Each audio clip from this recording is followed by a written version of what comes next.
यह संभव है कि मैं अपनी सारी समस्याओं को एक बार में हल कर लूं। बुद्ध ने धीरे से कहा, यदि कोई तुमसे कहे कि तुम अगले 10 मिनट में मरने वाले हो, तो तुम उस समय और किसी समस्या के बारे में नहीं सोचोगे। उस वक्त तुम सिर्फ जीवन के अंतिम सत्य के बारे में सोचोगे, जो कि मृत्यु है।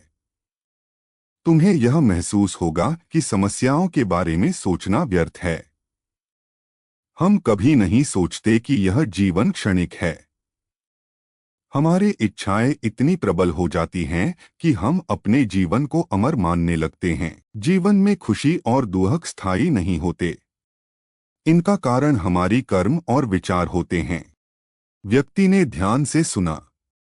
उसने पूछा, तो क्या मुझे हमेशा यह सोचना चाहिए कि मैं मरने वाला हूं? क्या इससे समस्याएं हल हो जाएंगी?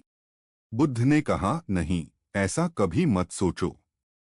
बस यह सोचो कि मेरी इस दुनिया में उपस्थिति अनिश्चित है, और जब तक मैं हूं, मैं खुशी से जीने की कोशिश करूंगा। सोचो बहुत ध्यान से।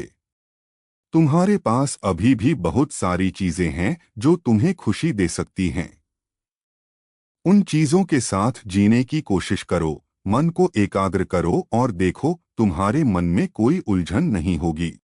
जीवन के सारे दुख और दर्द इच्छाओं के कारण होते हैं। यदि तुम मन को नियंत्रित कर सकते हो, तो तुम्हारे दुख खत्म हो जाएंगे। व्यक्ति ने पूछा, हे बुद्ध, मैं कैसे अपने मन को नियंत्रित कर सकता हूँ? गौतम बुद्ध ने कहा, हमें खुशी और दुख के बीच का अंतर समझना होगा। हमें यह समझना होगा कि मेरे लिए खुशी क्या है और दुख क्या है। मन को इस प्रकार नियंत्रित करना होगा कि न तो अत्यधिक खुशी में खुश हो जाएं और न ही अत्यधिक दुख में उदास हो जाएं। हमें मध्य स्थिति में स्थिर रहना होगा। अगर तुम असल जीवन में यह विश्लेषण करो कि मेरे दुख क्या हैं और उन दुखों के कारण क्या हैं, तो अंत में यह निष्कर्ष निकलेगा कि हमारे दुख के कारण हम खुद हैं और मन हमें नियंत्रित करता है। इसलिए अगर तुम मन को नियंत्रित कर सकते हो, तो दुख समाप्त हो जाएगा।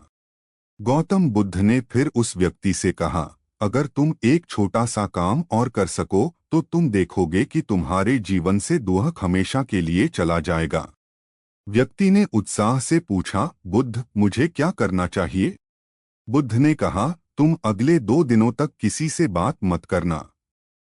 एकांत में बैठकर अपनी सारी परेशानियां और उनके कारणों को एक कागज पर लिखो और फिर एक और कागज पर यह लिखो कि तुम्हारी जिंदगी में अभी कौन सी खुशियां हैं और उनके कारण क्या हैं।